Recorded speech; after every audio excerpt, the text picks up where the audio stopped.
हामीले त्यसलाई रोक्यौँ। यो अध्यादेश चाहिँ आम पार्टीहरू र हाम्रै पार्टीको पनि अत्यधिक बहुमतले विरोध गरेपछि उहाँ पछि हट्न बाध्य हुनुभयो र अध्यादेश त्यति बेला खारेज गरियो। अनि त्यसको 2 महिनापछि फेरि हाम्रो पार्टीको स्थायी समितिको बैठक चलिराखेको थियो। उहाँले के गर्नुभयो, आफ्नै निर्देशनमा स्थायी समितिको बैठक चलेको छ, बैठकमा चाहिँ नआउने, छलफलमा सहभागी नहुने, उहाँको ध्यान त नेकपा एमाले दर्ता गर्नुतिर गएछ र उहाँको प्रत्यक्ष निर्देशनमा निर्वाचन आयोगका हाकिमहरूलाई छिटो दर्ता गर भनेर नेकपा एमाले दर्ता गर्न पठाउनु भयो। यो पनि पार्टी फुटाउने र प्रतिगमनतिर जाने प्रक्रियाकै एउटा कडी थियो।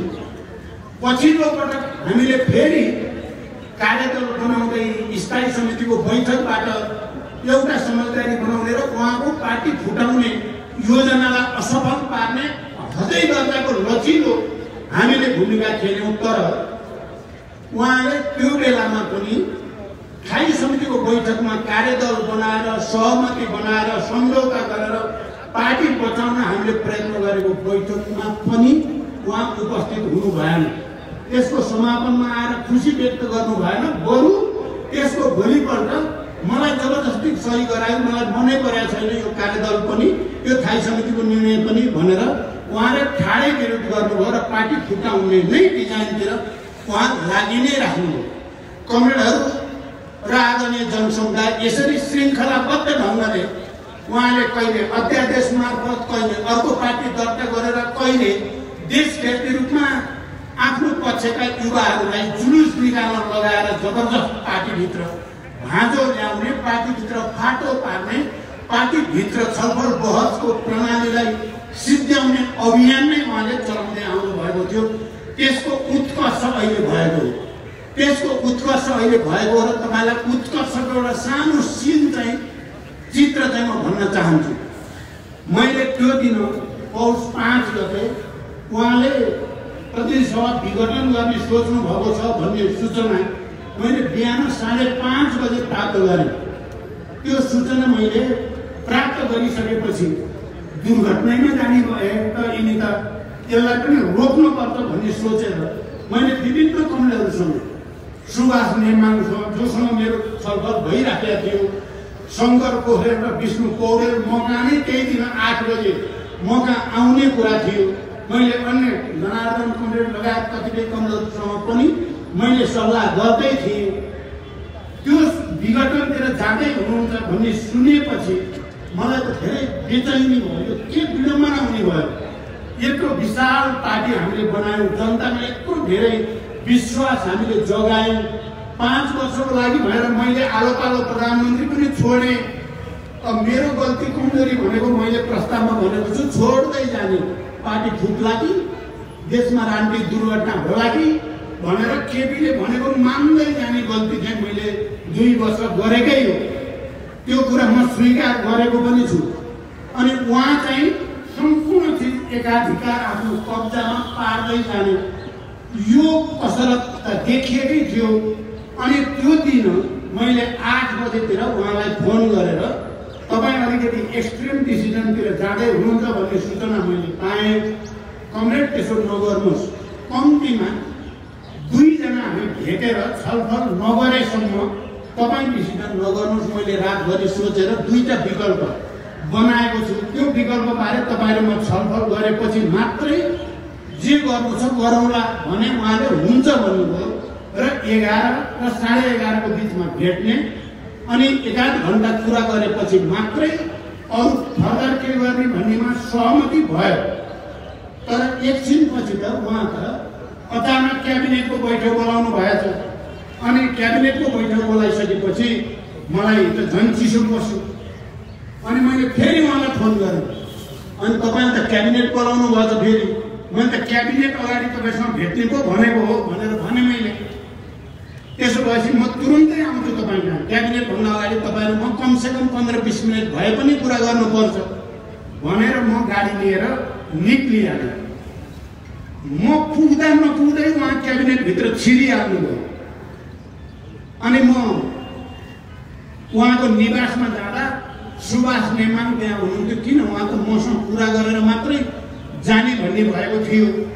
त उहाँले त गइ नै आउनु भएको छ भन्दा सुभाषजीले मलाई भनेको चाहिँ उहाँले भन्नुभयो होइन उहाँ त अध्यादेश फिर्ता लिन जानुभएको भन्नुभएको छ मलाई भन्दा थोरै राहत आयो मलाई। ए अध्यादेश फिर्ता लिन जाएको भन्दा राम्रै कुरा भयो।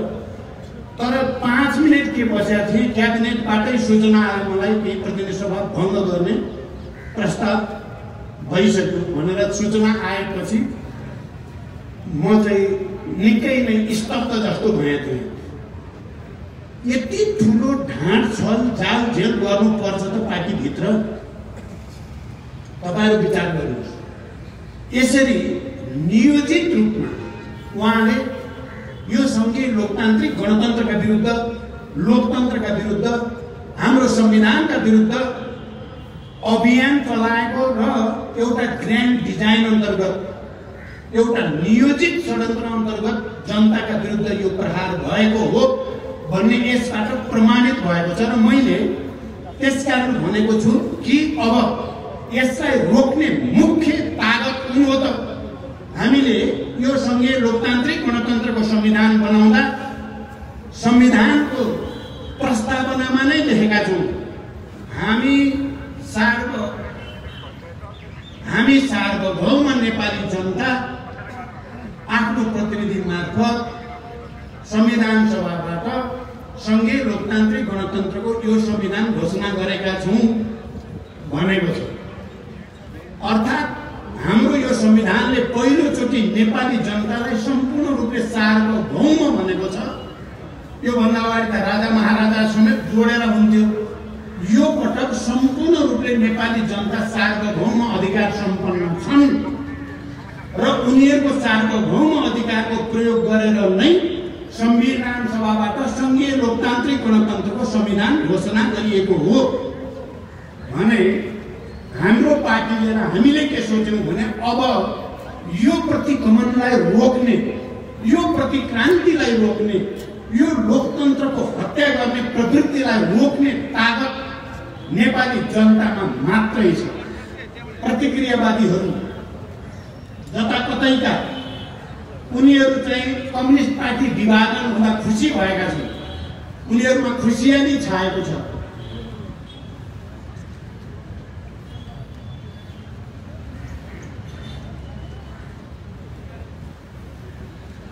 भएको छ भने सार्वभौम नेपाली जनतामा जानु र जनताको साथ लिएर अगाडि बढ्नु पाए यो प्रतिगमन सच्याउने अर्को कुनै कारगर, प्रभावकारी, शक्तिशाली, दुनियाँको कुनै ताकतले रोक्न नसक्ने अरू कोही छैन भनेर हामी जनतामा जानु पार्टीको तर्फबाट पहिलो चरणको कार्यक्रम घोषणा गरेर आएका छौँ। म देशभरिको जनतालाई पनि विशेष अनुरोध गर्न चाहन्छु, हामीले 70-72 वर्ष लडेर प्राप्त गरेको सार्वभौम अधिकारमाथि दुईजनाले कुल्चिन मिल्छ? तपाईँहरूले निर्वाचित गरेर पठाएको र त्यो सार्वभौम अधिकार सदनमा दिएको हो र त्यो सदनलाई दुईजना व्यक्तिले हत्या गर्न मिल्छ? कदापि मिल्दैन। त्यसकारण हामी तुरुन्तै हामीले एक्सनमा जानुपर्दछ। हामीले हाम्रो सार्वभौम अधिकार अपहरण भएको टुलटुल हेरेर बस्न सकिँदैन। जरुरी पर्छ भने हामी कठोर सङ्घर्षमा जान पनि तयार हुनुपर्दछ भनेर भनेका छौँ। म अहिलेको प्रसङ्ग अलिकति तपाईँहरूलाई राख्न चाहन्छु। अनि संसद एकाएक भङ्ग भयो, अर्को अध्यक्षले एकचोटि कुरा गरेर विकल्पमा सोचौँ भन्दा त्यो अवसर पनि नदिएकोबाट के बुझिन्छ भने केही समय पहिलेदेखि नियोजित रूपमा षड्यन्त्रमूलक ढङ्गले प्रतिक्रान्तितिर जाने तयारीमा थिए। अनि म चाहिँ उहाँ केपीजी आइसकेपछि तपाईँले त सिधै हाल्नुभएछ नि भने मैले अब मिलेर चुनावमा जाने भन्नु के को चुनाव तपाईँले गरेर चुनाव हुने हो? तपाईँ संविधानको हत्या गर्ने अनि चुनावको कुरा गर्ने भने मैले होइन अहिले पनि सम्मान छ भन्ने के भन्नुभयो भने म राष्ट्रपति कहाँ जान्छु भन्नु होइन, अलिकति चाहिँ केही कुरा गर्नु न के छ उपाय भन्दाखेरि म राष्ट्रपतिलाई अहिले भर्खरै स्वीकृति नगर भन्न जान्छु भने क्या लास्ट आवरसम्म ढाड छ बाहेक केही पनि नभएको बुझ्नु होला है। यो गहिरो छ कुरा हेर्दा सानो सानो जस्तो तर गहिरो छ। म पार्टी अध्यक्ष, उहाँ समेतले कार्यकारी भनिएको अध्यक्ष, अनि राष्ट्रपतिलाई तुरुन्तै स्वीकृति नगर्नुहोस्, हामी सल्लाह गर्छौँ, भन्न चाहन्छु, म 10 मिनटमा आउँछु भन्नुभयो उहाँले। 10-15 मिनटमा आउँछु। अब त्यो पनि ढाँट कुरा हो भन्ने त मलाई लागिहाल्यो। त्यहाँ चाहिँ म भ्रमित थिइनँ। तैपनि चाहिँ मैले ठिकै छ हाम्रो त, किनभने त्यहाँ बैठक पनि थियो स्थायी समितिको, बैठकमा त मलाई आउनु नै थियो। त्यसो भए खाना खाएर म 12 बजे आउँछु भनेर म हिँडेँ र त्यहाँ आउँदा नआउँदा त एकैछिनपछि राष्ट्रपतिबाट पनि लालमोहर लगाइसकेको सूचना आइ नै हाल्यो। उहाँ गएको मलाई त यो स्वीकृति नगरिहाल्न भन्छु नि त, म राष्ट्रपतिलाई भन्नुभयो। उता गएर भन्नु के भयो त भने छिटो गरेर यहाँ फेरि चाहिँ मलाई दबाब आउनु थाल्यो भनेको बुझियो। यसबाट उहाँको मनस्थिति कति प्रति क्रान्तिकारी दिशामा गएको, सङ्घीय लोकतान्त्रिक गणतन्त्रका विरुद्ध प्रहार गर्न कति हतार उहाँलाई भएको भन्ने यसबाट प्रमाणित भएको छ। त्यसकारण कमरेडहरू र मित्रहरू, यो हाम्रो लागि मैले बुझ्दा जीवन मरणको सङ्घर्ष हो। हामीले संविधान बनाउँदा तपाईँहरूलाई थाहा छ, कैयौँ शक्तिहरू, हिजोका प्रतिगमनकारी तत्त्वहरूदेखि भित्र बाहिरका, म अहिले कसैको नाम लिन चाहन्न, संविधान घोषणा रोक्नको लागि धेरै मेहनत गरेका थिए र हामीले आफ्नो सार्वभौम अधिकारलाई प्रयोग गरेर, जनताको सार्वभौम अधिकारलाई सम्मान गरेर हामीले संविधान घोषणा गरिछाडेका थियौँ। र त्यो संविधान घोषणा गरेको प्रतिक्रान्तिकारीहरूलाई, प्रतिगमनकारीहरूलाई मन परेको थिएन, अरू पनि कतिपयलाई मन परेको थिएन। निर्वाचन गर्नेतिर गयौँ। मैले निर्वाचनको सुरुवातको नेतृत्व गर्ने मौका मैले पाएँ र स्थानीय तहको निर्वाचनको सुरुवात गर्ने नेतृत्व मैले गरेँ पनि। धेरै मेहनत गरेर देशलाई पनि एकताबद्ध राख्ने, मधेस, पहाड, हिमाल सबैलाई पनि यो प्रक्रियामा सहभागी गराउँदै निर्वाचनतिर लाने काम भयो। त्यति बेला पनि अवरोधहरू थिए, तर हामी आफ्नै खुट्टामा उभिएर हामीले ती अवरोध पन्साएर देशलाई निर्वाचन प्रक्रियातिर लगेर सङ्घीय लोकतान्त्रिक गणतन्त्र संस्थागत गर्ने काम गर्यौँ। त्यो प्रक्रियाको सुरुवात गर्यौँ।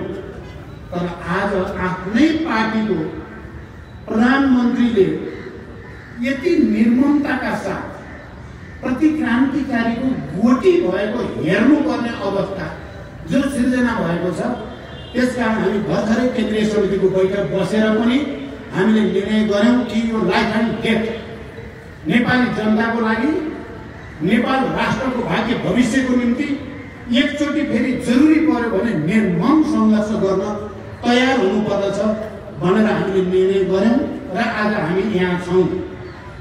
भोलि नै हामी अर्को चरणको कार्यक्रमको तयारी गर्दैछौँ। योभन्दा अलिक कडा म सबैलाई भन्न चाहन्छु, तपाईँहरूले सोध्नु भएको छ प्रधानमन्त्रीले या अरूहरूले भने तपाईँहरू भ्रममा नबस्नु होला। म केपी जस्तो ढाँट छल गर्न जान्ने मान्छे पनि होइन, हामी कोही पनि त्यस्ता छैनौँ। सिधा कुरा हो, हामी अन्तिम समयसम्म लड्छौँ।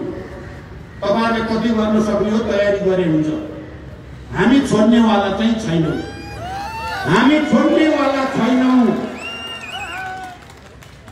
तपाईँहरूले के गर्न सक्ने हो गरे हुन्छ। मैले भनेको छु, एक अर्थमा मैले नकारात्मक अर्थमा केपीलाई धन्यवाद पनि भनेको छु। केपीलाई 2 ठाउँमा मैले धन्यवाद भनेको छु।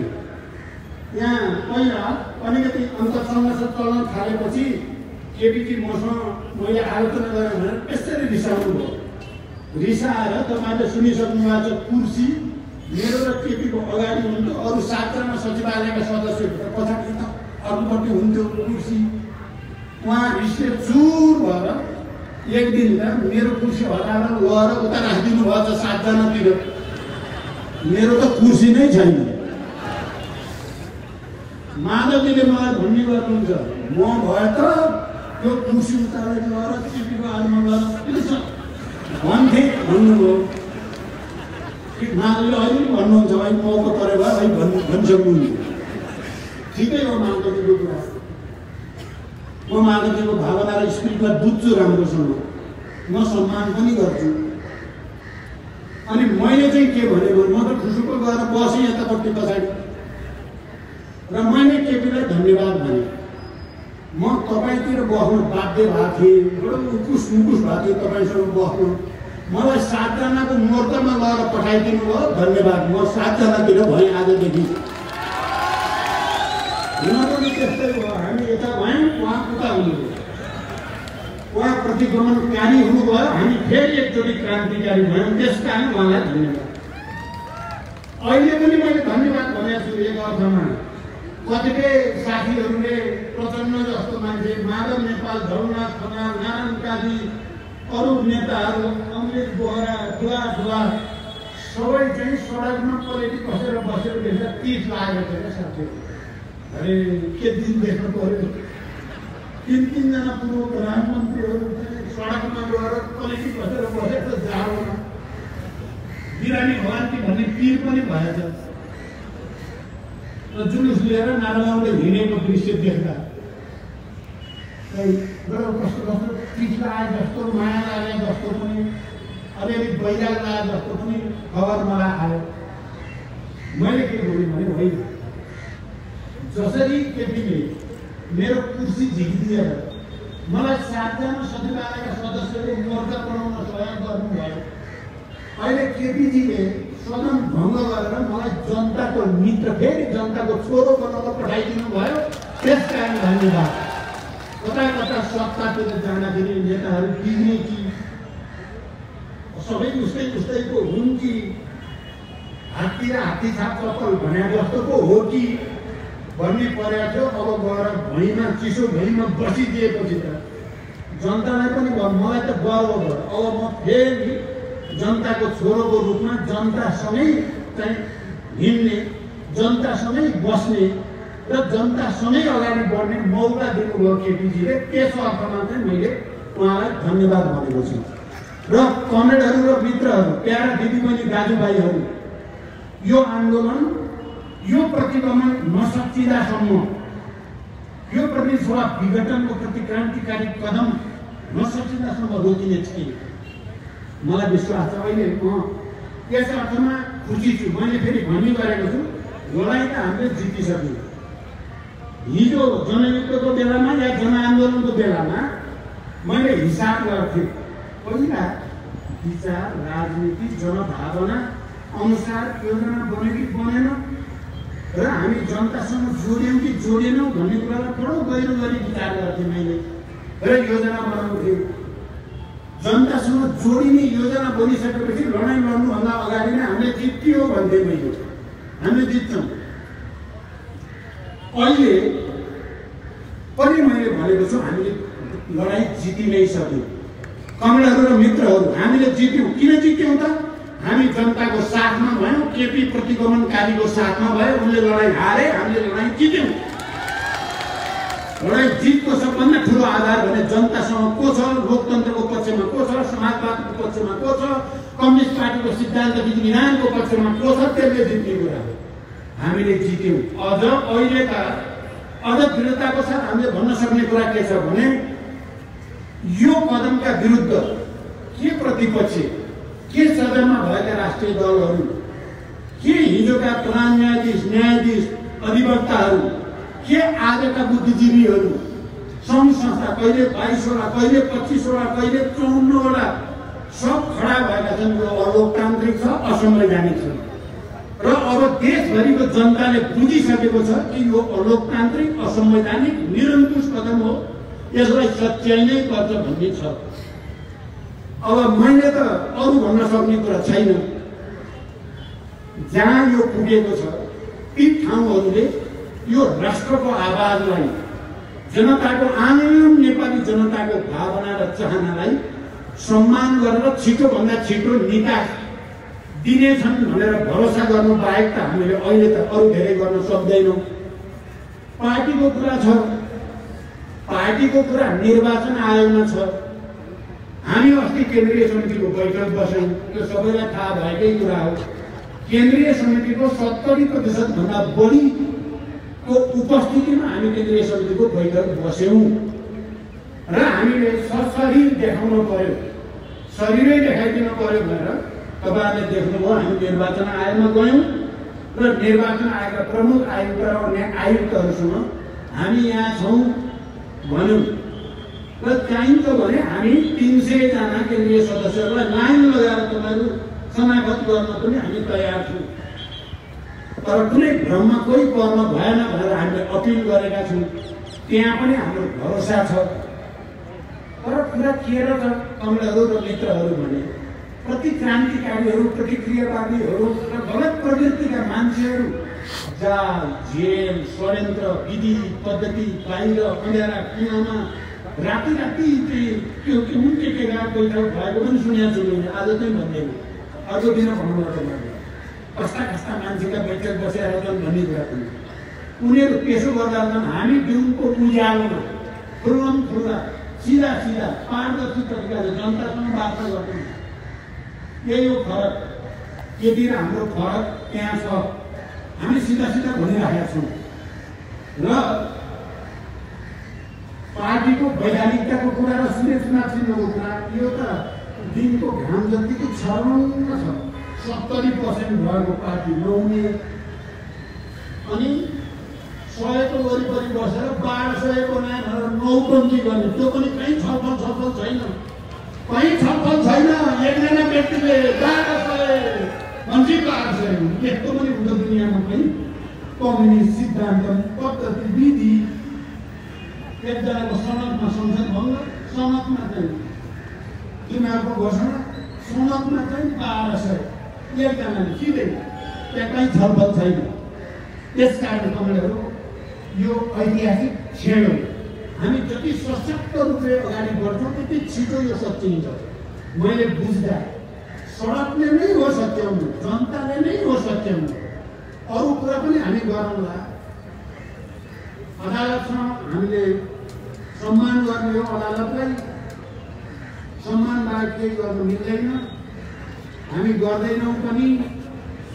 हामी आशा गर्छौँ अदालतले छिटोभन्दा छिटो यो असंवैधानिक र अलोकतान्त्रिक कदम सच्याउने छ भनेर भरोसा गर्छौँ हामी। तर हाम्रो सबभन्दा ठुलो भरोसा नेपाली जनतामाथि नै हो, अरूमाथि होइन। जनताले मात्र यसलाई सच्याउन मद्दत गर्न सक्छन् भन्ने हाम्रो अन्तिम भरोसा जनतामाथि हो। त्यसकारण हामी आन्दोलनको यो अभियानमा छौँ। कमलहरू र मित्रहरू केही धेरै दिन लाग्दैन।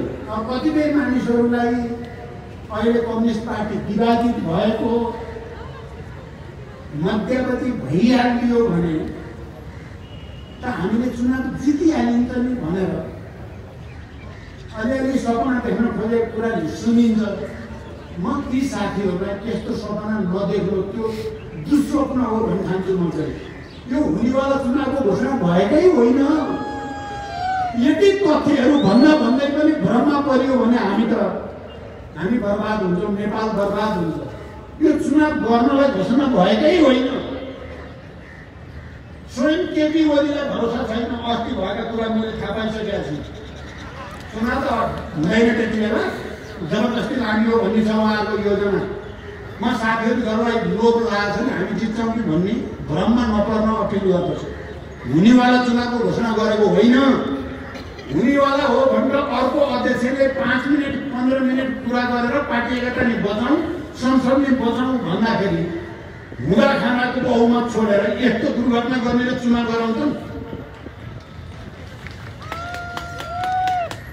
केपी ओलीलाई यदि कसैले गोटी बनाएको छ भने मलाई लाग्छ त्यस्तै हो। उनी गोटी भएको, उनी धेरै वैशाख उता उनी प्रधानमन्त्री पनि रहँदैन। नेपालको राजनीतिक इतिहासबाट तिनको पत्ता साफ हुनेवाला छ। हुनेवाला त्यही छ हेर्नु होला।